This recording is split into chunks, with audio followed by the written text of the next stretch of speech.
Welcome to Imperfect Momming. Our children are constantly looking to us for examples. The term role model doesn't quite cut it here. We are shaping their worldview with every move we make. You see, it's not in the lectures we give or moments where we are actively attempting to teach them. It's in the micro movements we make, the unconscious ways in which we navigate life. We are constantly teaching our children how to show up for themselves, their friends, their future partners, and even their future children. So what can we do to ensure we are raising thoughtful, compassionate, self-aware human beings? We have to become them ourselves. No one is perfect, but we can still all be better, and it starts with self-healing. Let's get to it.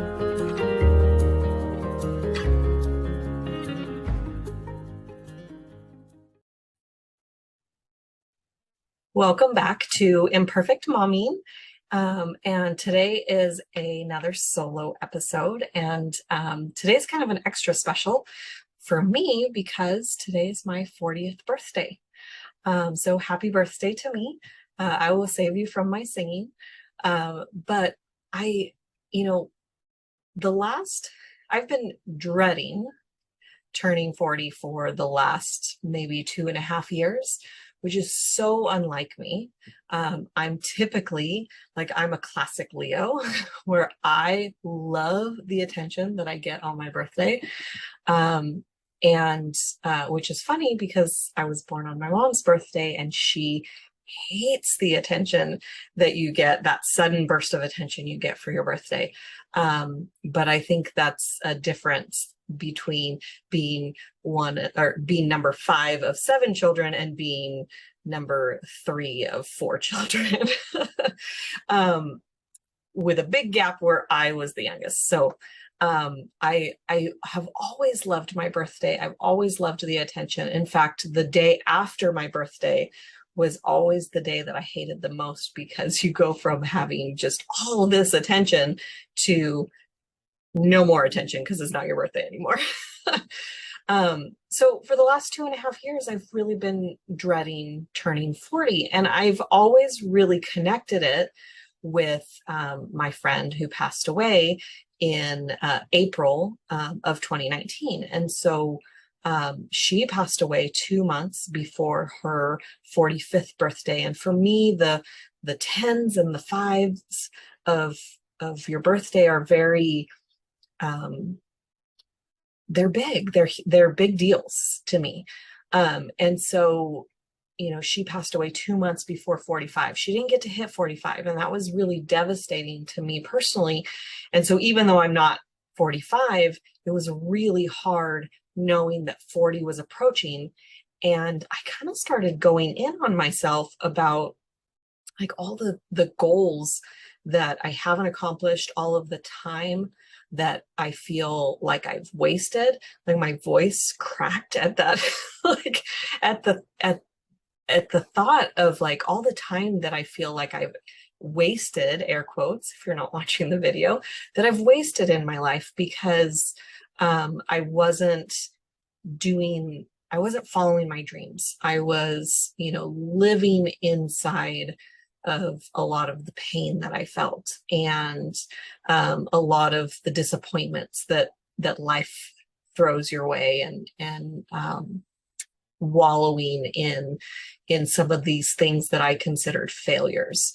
And I gave up on my passion of writing for 12 plus years because I had an unmet expectation where, I published a book, and a fiction book, and I expected it to immediately be on the level of the Harry Potter series. And so since I wasn't immediately J.K. Rowling, I gave up. And the funny thing about that is that even J.K. Rowling wasn't J.K. Rowling immediately. I don't think that I heard about her books until the 3rd one had come out, maybe. And that was around the time that the first movie came out, but I digress. Anyway, I'm rereading the Harry Potter series right now because I just love that series so much. But I've been talking with coaches and in my community about this impending doom that I felt about turning 40. And, one coach suggested that it's just because I feel ambitious. And I, honestly, that's the one that sticks out with me, because I am ambitious. I do have dreams and goals that I want to accomplish, but just knowing that I'm ambitious wasn't helpful. Like, it didn't release this anxiety that I felt. And so this year, obviously, because the deadline's here, it's approaching. And the thing that I was upset about was really feeling like I hadn't done the things that I thought I would have done by 40. Like, that was what was weighing on me heavily, is that there was so much I wanted to do that I hadn't done yet. And so I had this idea to write down 40 things that I have done that I'm proud of, because that's another thing that I have a tendency to do, is I don't always give myself credit for the things that I do. And so this was kind of a two birds in one stone, where I not only get to acknowledge these things that I've done, but I get to bring them up and to the forefront of my mind, where it's acknowledging it and remembering that I've done a lot in 40 years that I can be proud of. And like everybody else, I've done some things in my 40 years I'm not proud of, but focusing on those 40 things that I was proud of, it really gave me a sense of freedom. And it released me from those chains that I had attached for the last couple of years. And so I mentioned to a group of friends that I was going to make this list. And when I said that I was going to make a list of 40 things that I was proud of, my friend said, oh, I just listened to, I read a blog, or I listened to a podcast where she wrote down the 30 lessons that she's learned in her 30 years. And I really liked that idea so much that I started with that list. So at this moment, while I'm recording this, I have not created my list of 40 things that I'm proud of. But the cool thing about that is that I know that there are at least 40 things that I'm proud of. So the list that I came up with first was the 40 lessons that I've learned. And as I was writing these lessons, I think I got to maybe the 13th lesson. And, I just wrote little sentences, because I know what they mean. I know what the lesson is. And and I realized that there was a story behind each of the lessons. And in my blog, that's what I do, is I write down my stories that have my lessons in them. And I thought, oh, well, what a cool idea to create blog posts alongside this list. So today, what I'm going to do on this episode is I'm going to read to you the first 10 of my lessons that I've learned, with a little bit of a side story. And then I'm going to take all 40 of my lessons, and I'm going to create a series of blog posts that will be available on my website at alicialyons.com. So if you want to read my lessons in more detail and get to see all 40 of them, head on over for the next several weeks. I guess it'll take, if I do one a week, it'll take 40 weeks, won't it? So the very first lesson actually came up inside of a coaching call. And the client came to this awareness that he can do and has done everything that he put his mind to. And I thought, that is brilliant. languaging, because we all know that we can do whatever we put our mind to. But sometimes we forget that we have done whatever we put our mind to. And the beautiful thing about that is that I have done everything I've put my mind to gives you a sense of evidence that you also in the future can continue to do anything that you set your mind to. So that's my first lesson. My second lesson is loving myself is my job. And I came about that because I believe that there's a reason for everything that happens, and there's a lesson that we're meant to learn. And sometimes we don't learn the lesson inside the first attempt, inside the first situation where that lesson was available for me to learn. And so then there's another lesson, and maybe that lesson, or maybe there's another event that happens, and that lesson is, or that event is a little more painful, and you still don't get the lesson. And then there's another opportunity to learn, and you still don't get the lesson, and so on and so forth. So I was looking back through my life, and my coach had asked me, or I had asked my coach, what is the lesson inside, my second divorce? Because that was really painful. And she said, well, what did you learn? What did he teach you? What did your ex-husband teach you that you needed to learn? And a lot of times we just go straight for like, well, if I wasn't with my ex-husband, then I wouldn't have my son. And while that is true and very powerful for me, the next level up, the next lesson, or the lesson that I learned from him, was that loving myself was my job. And throughout my life, I had been expecting other people to love me so that I could feel loved. And ultimately, I need to love myself so that I can feel loved. And then anybody else's love is bonus. And my second husband was trying to teach me, or taught me that.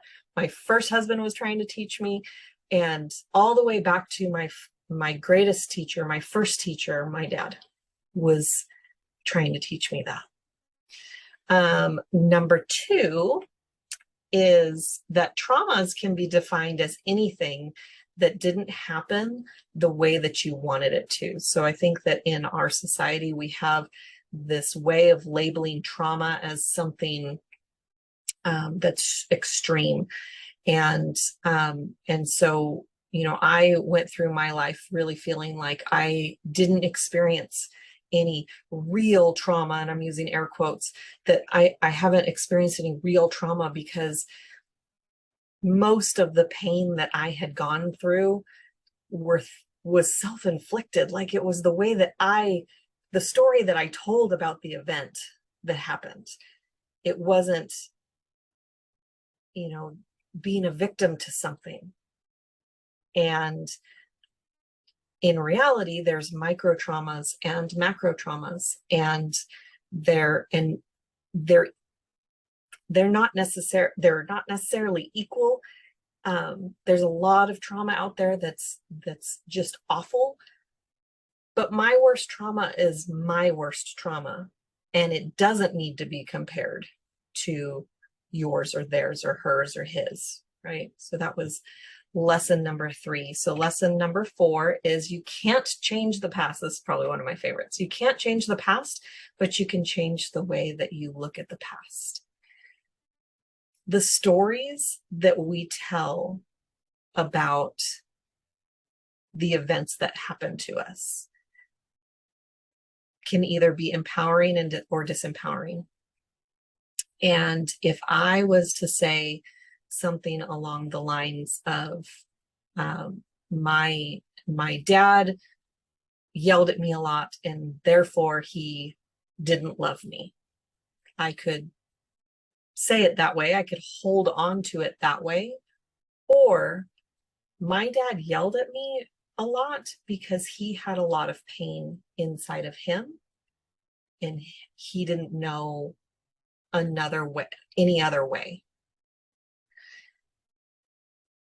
And there's a lot of times that we just hold on to how our parents treated us as they should have known better and they should have done better. And the reality is that they did the best that they could with the information they had. And I saw a meme just the other day saying that our parents had so many fewer resources than we have now.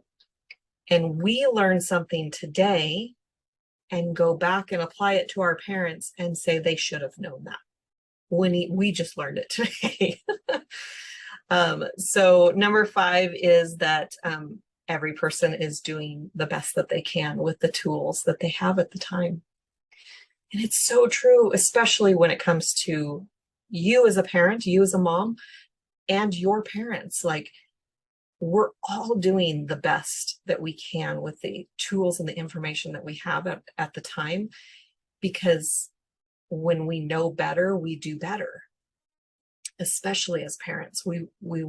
And this is a huge thing for me, and guilt, and going back and having this new information and then going back and beating ourselves up for not having that information earlier.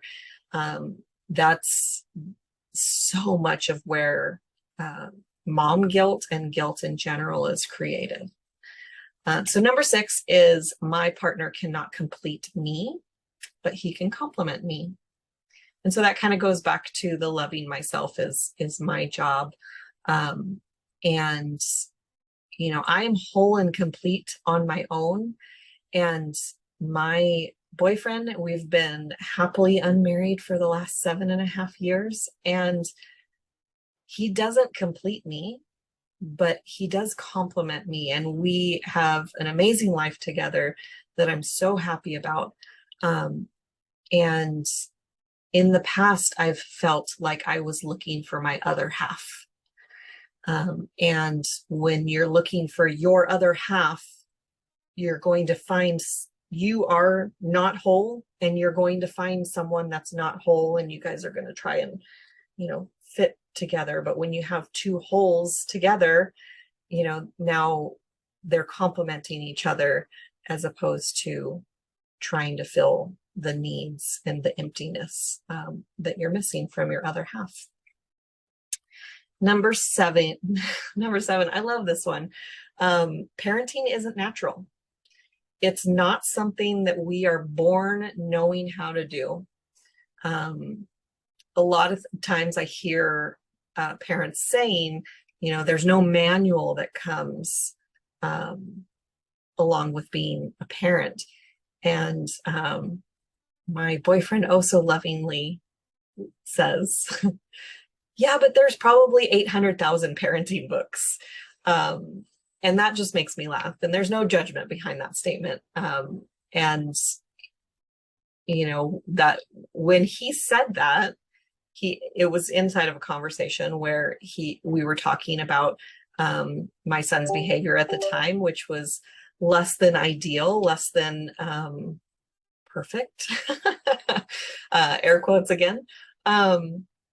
We were just struggling with some discipline stuff, and that's when I found Dr. Dan Siegel, who I mention almost on every episode, and the No Drama Discipline, which is one of my favorite books.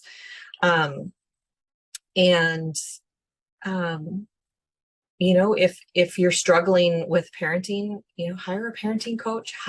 Go read a book, parenting book, and I wrote a book called Good Moms Don't. And it's to help you find your happy inside releasing guilt and being able to live more present inside or outside of that guilt. Because when we're living inside guilt, we're living in the past. Sometimes we're living in the future. Usually in the future, there's fear, and in the past, there's guilt, but in the present moment, we're just in the present moment. So there's that as well. Number 8 is you can't create disappointment without expectations. So this was kind of, this has grown some where, just learning that having, when you expect something and your expectation is not met, that's how you create disappointment. And I believe that it was Abraham Hicks who kind of broke down expectations, which are connected to our beliefs, and our beliefs are connected to our thoughts. And so a belief is a thought that you have over and over again. And so when we change our beliefs, that requires changing our thoughts, but then our expectations change as well. So I thought that was kind of cool. Number 9 is people can change, but you can't change people. And that's a number one way to create disappointment, is trying to change somebody who doesn't want to change. And that was something I probably wanted my son's dad to change. And he told me pretty much the day that I met him that this is who he was and he wasn't going to change. And I was okay with him in the beginning, being who he was and not wanting to change.